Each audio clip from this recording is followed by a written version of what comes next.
Welcome to the Dark Zone Adventure Racing Podcast. This is your host, Brian Gatens. While Team Dark Zone Podcast Naira is out on the Endless Mountains Adventure Race course, we have given the keys to the podcast over to Rootstock Racing. So sit back and relax and enjoy their podcast coming from their race right here on the Dark Zone platform. The rain was coming down, so it blinded the light. We're standing there at 1 o'clock in the morning. It's pouring down rain. This is absurd. Friday morning at Endless Mountains Adventure Race.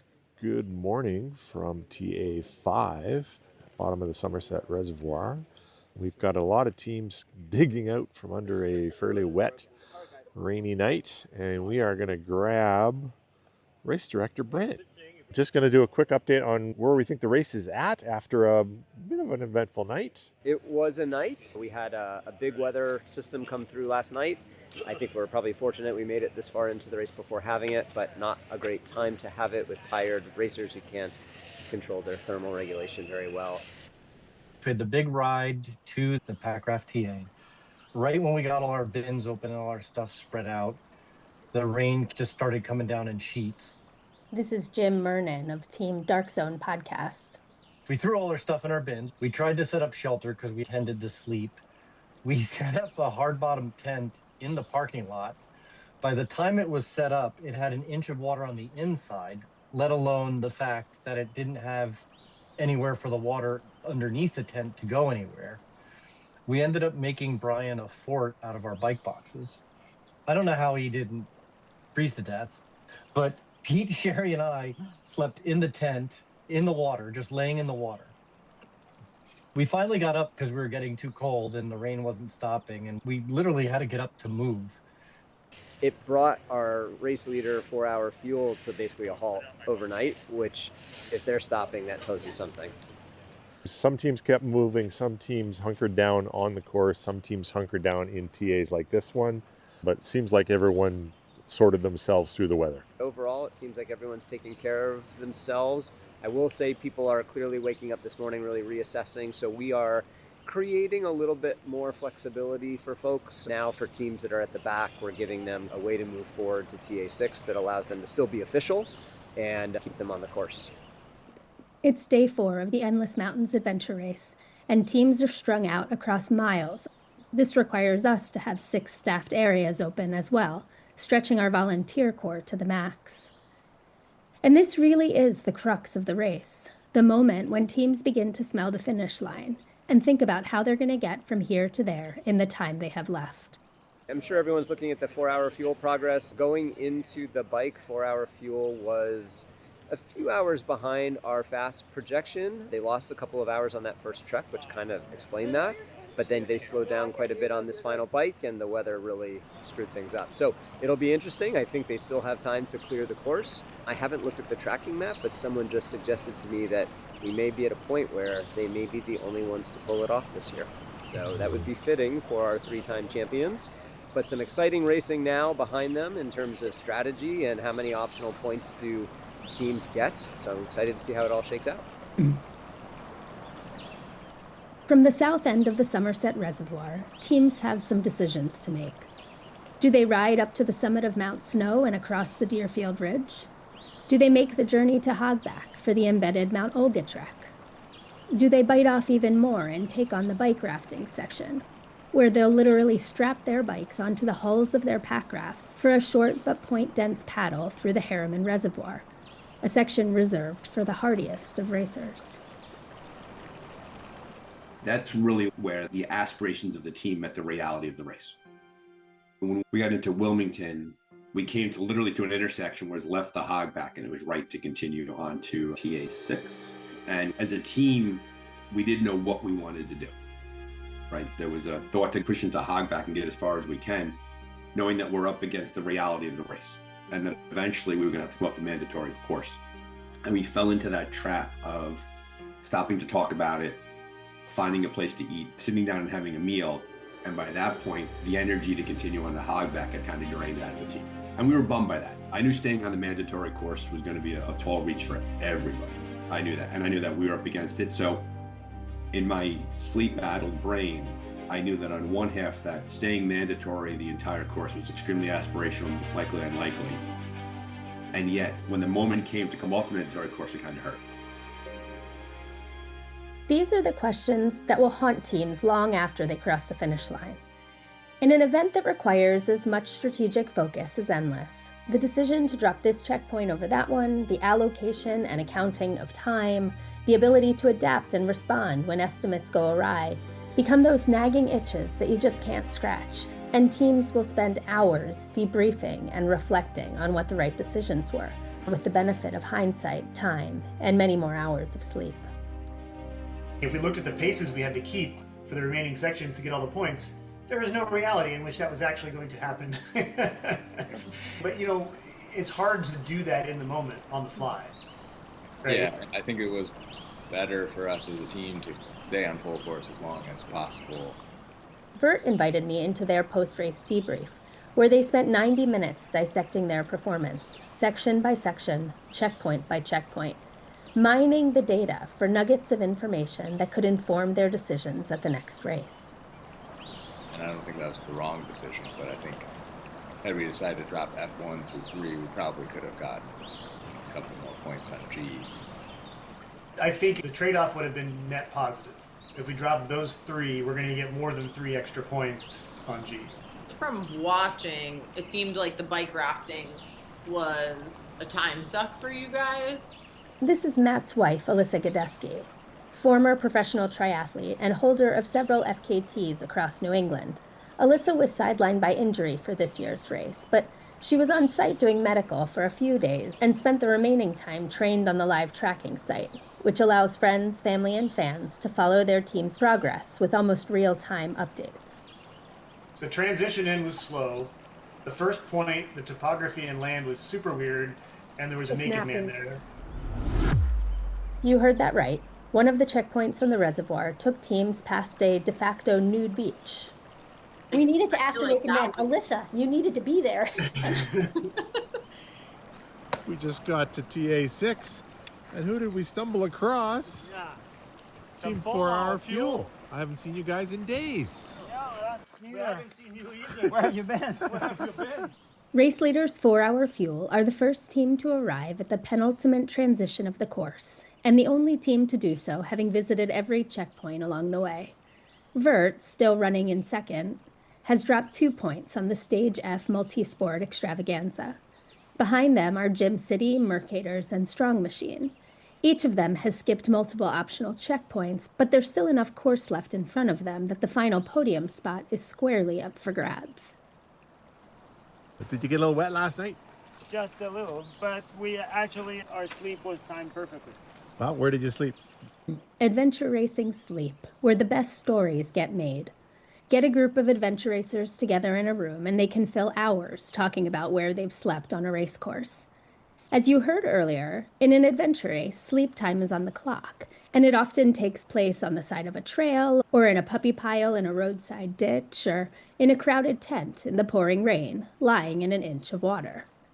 We're at TA6, and we found Team Orange Lederhosen.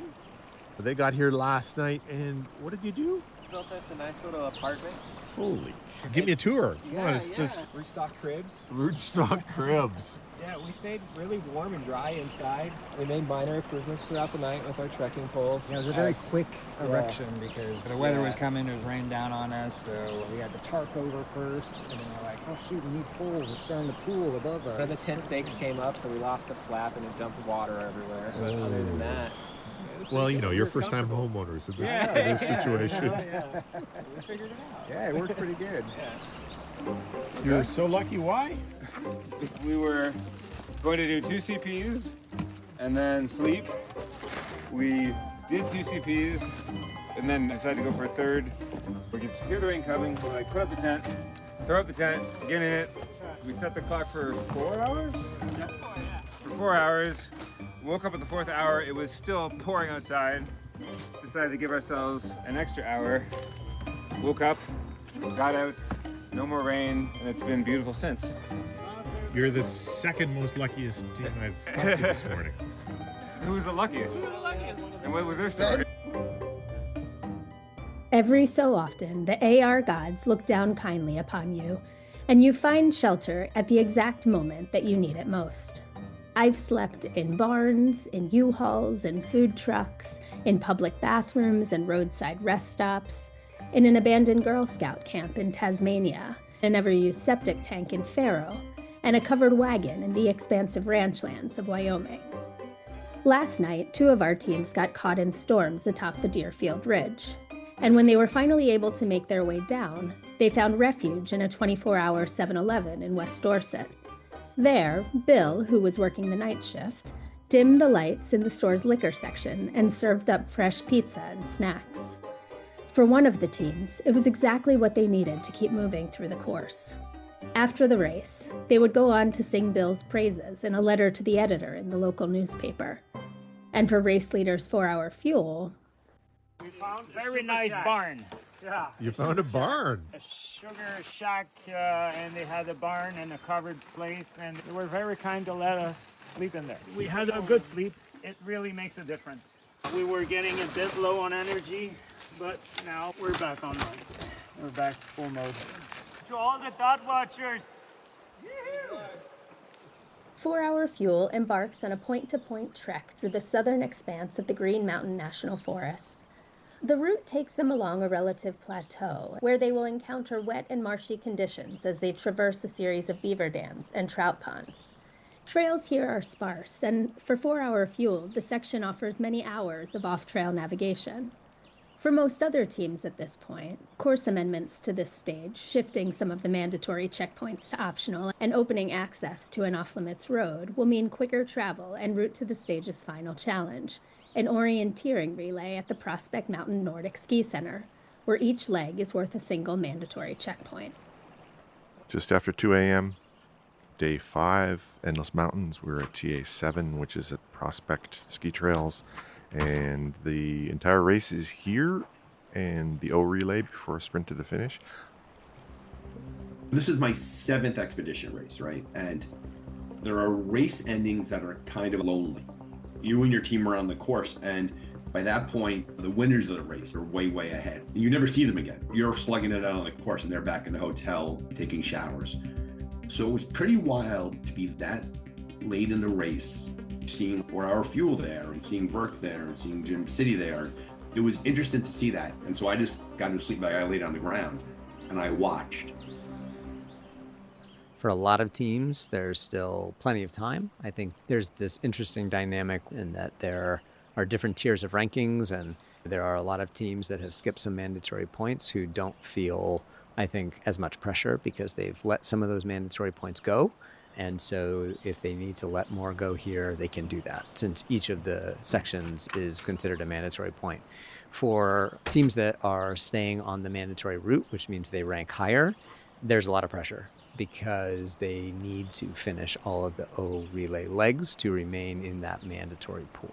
So they're all doing the math, figuring out how long it's going to take them to get back. Everyone is kind of, it's down to the wire. I mean, yeah, it's totally down to the wire. That last night at the O relay, it was pressure from that strategic element of the race all the way along, where we had teams that had made decisions. Have we dropped enough optionals? Do we have enough time to get the 4 mandatory O relay loops in? And then after that, they had anywhere from a 3 to a 5-hour mountain bike ride to the finish line. I think you had pressure from especially a lot of the teams. The front half of the race, we're all looking at, okay, did our strategy work?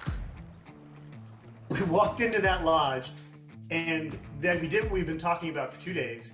We finally joined the party. Everybody was there. And then we're like, wait a minute, why is everybody still here?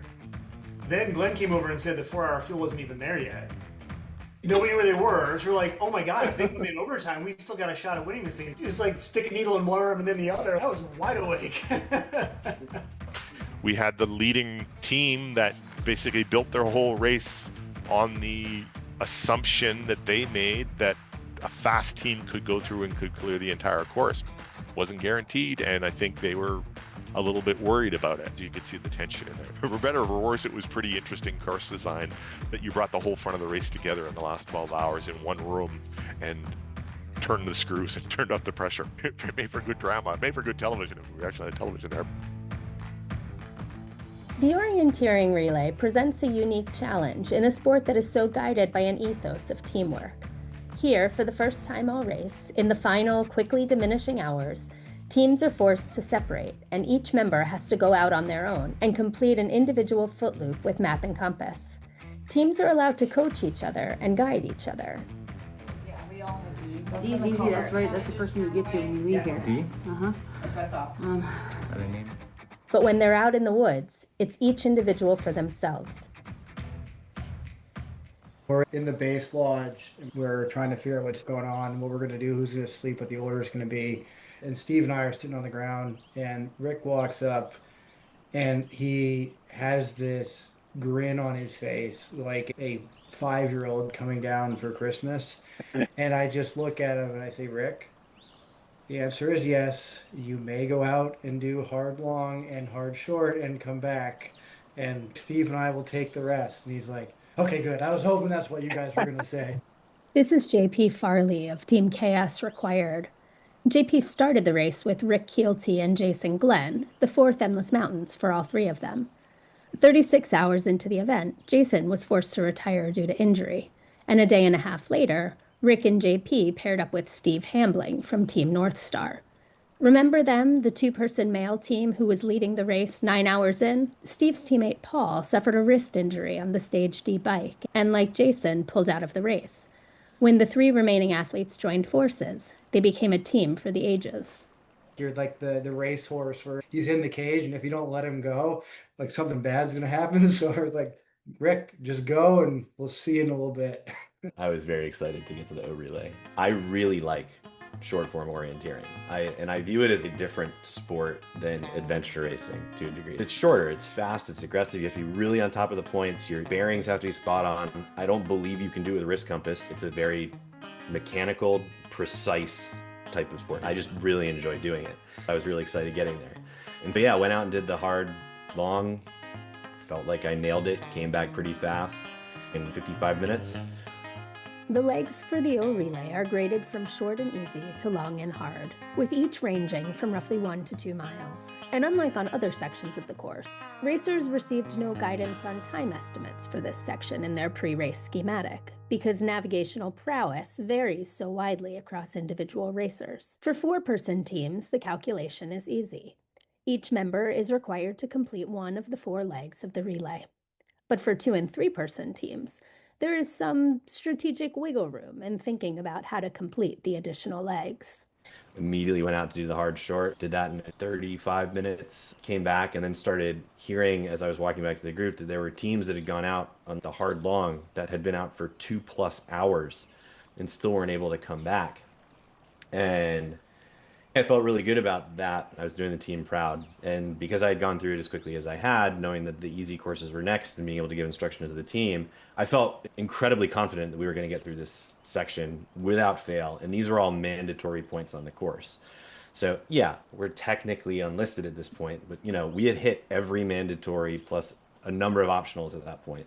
And so I was like, oh, hell yeah.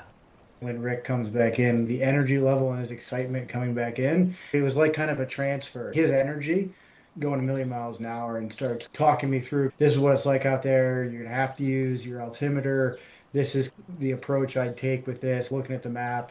While there's no right way to approach an orienteering relay, there are strategies that teams can deploy to maximize their chances of success. Sending the lead navigator out first, on the longest and hardest leg, to get a feel for the maps and the terrain and to bring back data. Studying the maps together with past runners providing tips and tricks to upcoming runners. And so now I'm getting excited and going from half asleep on the floor to now I'm excited. And then I'm going out, and so I go out and I run the easy long one, and then I come back and it's Steve's turn. And I felt bad for Steve a little bit because you now have Rick, who is still all hopped up on his event. You've now got me, who I'm all excited and hopped up, and Steve is kind of just waking up, and he's like a deer in headlights, and he's got Rick in one ear yelling at him, doing all this stuff, and me in another ear, and I'm sticking a headlamp on him, and we're giving him a map, and we're slapping an altimeter on him. He's never even used it. We're like, don't worry, man, just go. An altimeter is a tool that uses barometric pressure to offer you a reading of your altitude or elevation. Comparing your place in the world with the topographical lines on the map becomes another tool in your navigational toolbox to get yourself from checkpoint to checkpoint. I thought the maps were spot on. Every single one of those checkpoints was plus or minus 5 meters from where you had marked it on the map. But I don't know how you would do it without an altimeter. We calibrated right at the lodge, and that made it super easy to take attack points up the ski trails and then basically run the contour lines through the woods. The navigational approach was unfamiliar to Steve, but the team didn't let that stop him. And he ended up doing a really good job. I think he was out for half an hour or less. And so I think we finished our whole thing in less than 3 hours. That was a really interesting time. I think it really is a good example of adventure racing in its uniqueness, but had that part that had that individual contribution. I went out there and I decided to try for one of the hardest controls that people said they were struggling with. And I was like, if I can't get that one, the others don't matter. And I ended up chatting with people, and the whole ski lodge felt like a really different atmosphere to me. I don't know. It was like being in a dream. It was very strange. And what was funny, I took a little nap for like an hour, hour and a half, and I lift my head up, and there's just bodies everywhere, like strewn about the room. It was just the most surreal. It was bizarre. We thought we were really close on where we wanted to be in terms of the estimate when we got to the O relay. This is Josh Nichols. He and his teammates, Alex Tilsley and Scott Egbert, are racing as Granite AR. They're a team that's in the mix for their division, and up until the relay, they have cleared all of the mandatory checkpoints. I tend to do a lot of the land nav, and so I was going to do the long hard. And actually, I thought it went pretty well. The last 3 or 4 points, Garrison and I were kind of together for those, which was a good confidence boost. And in part because of that, I was feeling pretty good. And then because it seemed like the short hard had a lot of the same points. So I went back out and did the short hard. Like Rick from Chaos Required, Josh takes the approach of drawing on his familiarity from the first course in undertaking the second, leaving the final 2 legs for Alex and Scott. I felt really good on the first O leg. I was keeping up with Garrison and we were making good decisions, and then went back out and I was on my way up, and Matt, who was doing the leg right after him, is running up that hill. I'm like, you gotta be kidding me. You can't be up the ski hill on day 5. Coming into the O relay, Kit went from sword fighting weeds to dialed and getting thrown to the wolves on the first leg of the O relay, because we had decided ahead of time that made sense. And I think she executed as well as or better than anybody else. Came back, gave me the information that I needed, that the only step I misplaced was totally self-inflicted, rushing and not taking my time. Matt did great. And then Sam, who's got the least navigational experience and has never experienced this level of sleep deprivation, sat there and took the coaching from Matt and I, and he takes off at a 6.5 minute mile. Matt looks at me and said, "Did you give him a time to come back if he hasn't come back yet?" I was like, "No, did you?"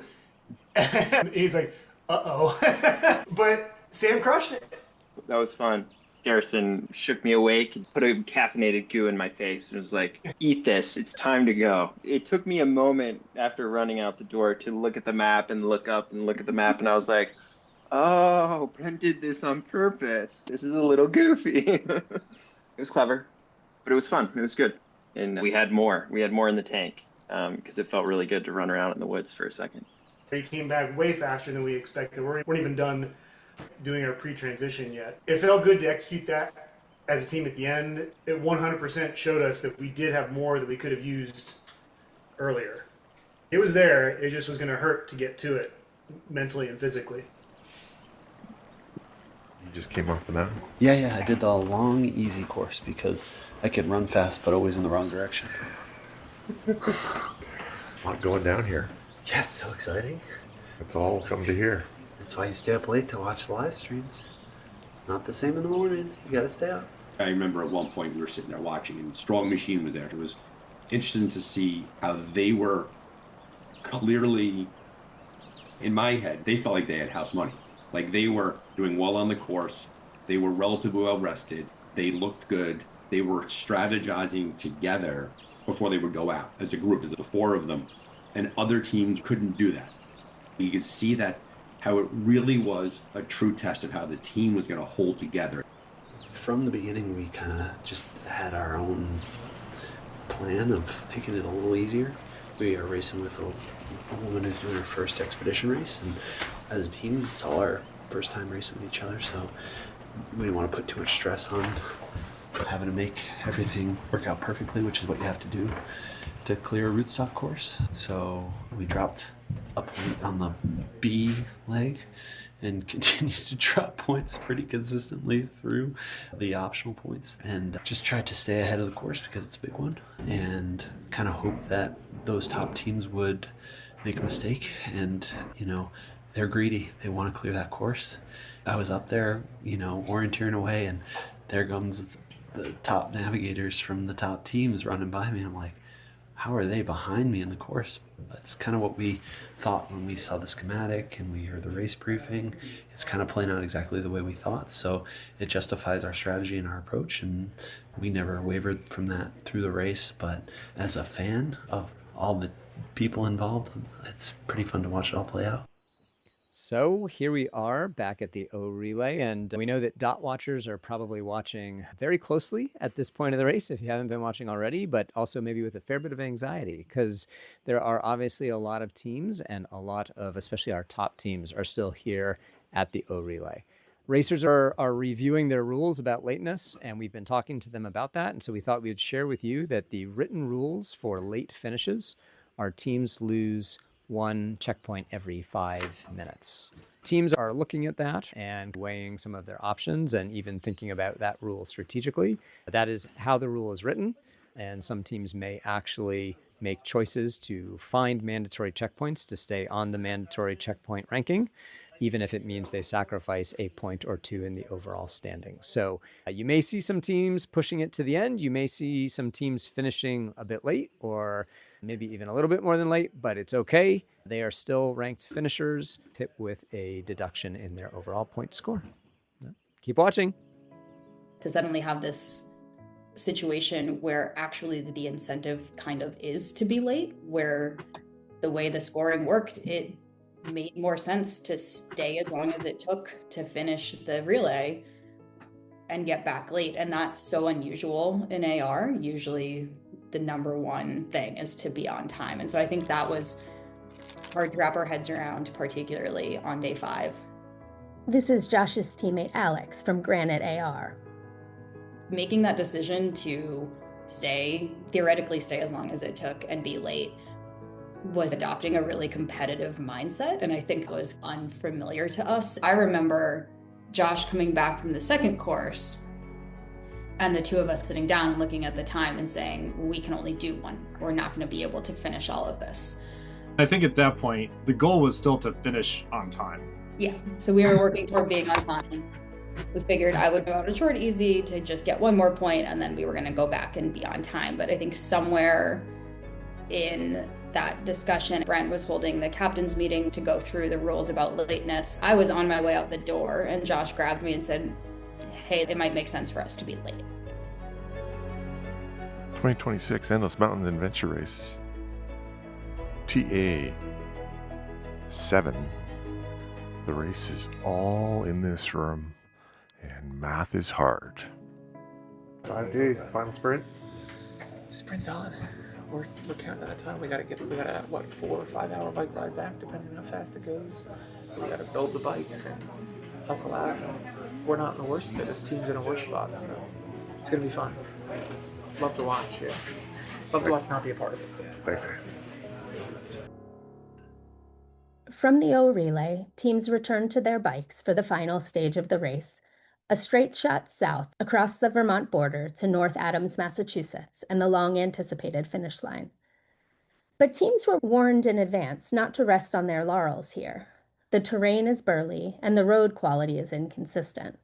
This 20-mile stretch could take teams the better part of 4 hours to cover, and on tired legs, it may feel insurmountable.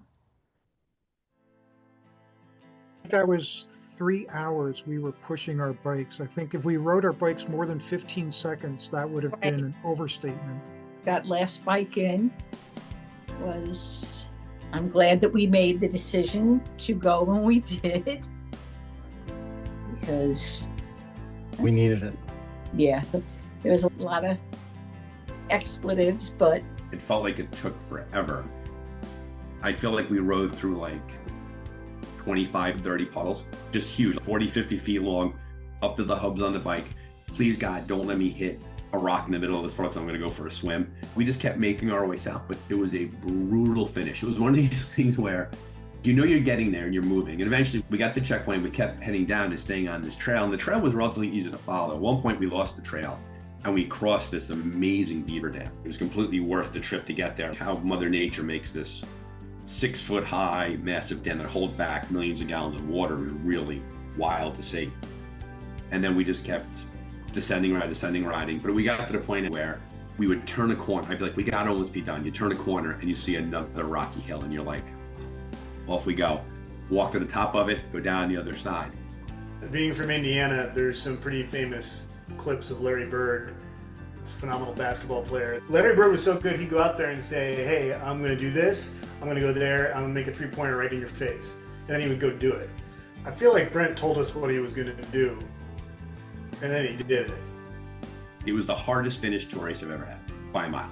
Some races you kind of like ride into the finish and it's all victory and it's high fives. This was a really, really hard race. When you're in it, it's like, why am I doing this? But we didn't do the race to have it be this little coast into the finish line. It's an adventure race, and when you're in it, you don't necessarily love it, but then at the end, for me at least, it's like, okay, that's actually pretty much exactly what I would have liked.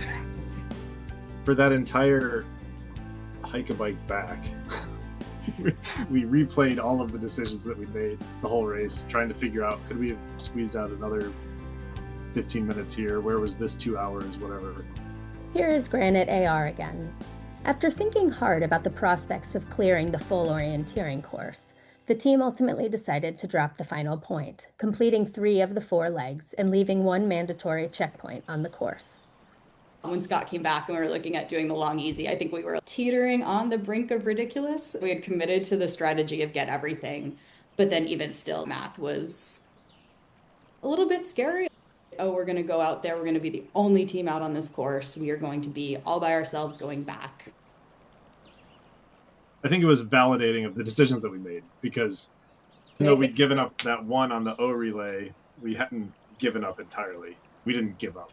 We kind of thought, well, there's still mandatory points. Let's not waste another hour here, but let's look. And we had set a time limit for ourselves. And right on the brink of that time limit, I had an idea and looked at the map and without talking to my teammates, walked off in a different direction where I thought the point was, but found it and ran back, got the guys, we punched. And when we finished, the last checkpoint on that leg was pretty straightforward. So we got both the mandatories, despite the fact that we knew we were going to be late. I mean, I think we punched the last checkpoint after the cutoff time, right? We were already late. But that made a difference in the final standings. And so I think that was validating, that it was worth having that competitive mindset, even though we knew we were going to be late. After that nasty climb with the bike, it was a super fun finish with a bunch of teams flying through town. All I remember is hooking up with a couple other teams on that downhill and the celebratory feeling of we're gonna make it. It was fun coming in with other teams. There was such good energy. And just beautiful weather, and you get to that last part when you know you're going to finish, and you almost don't want it to end, even though we've been out there for literally almost 5 full days. And you get to this last part, and it's such a good feeling to come in like that. We were so happy on the way into the finish. We wanted to get done. We were sure we were beat up.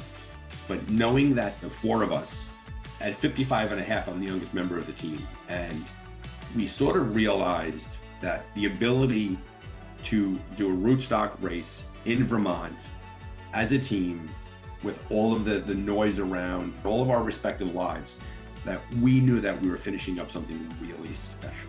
That it wasn't just a race, that it was an event. It was a moment in time that these moments are really hard to create. Things have to go the right way to cross the finish line in a 5-day race. All those things I talked about have to hold together, and they held together. And we made that turn and we came across there, and you could just feel the relief.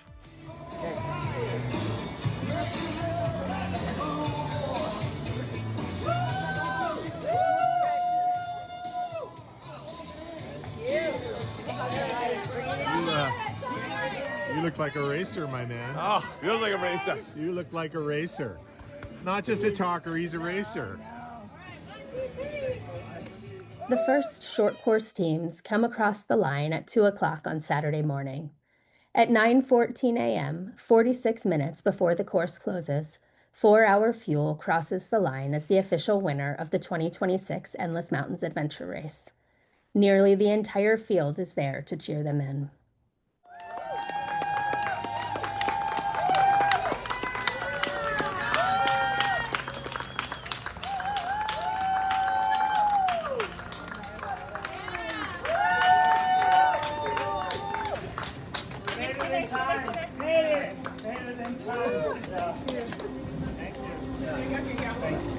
Nicely done. Never in doubt, eh? Job done. Never in doubt.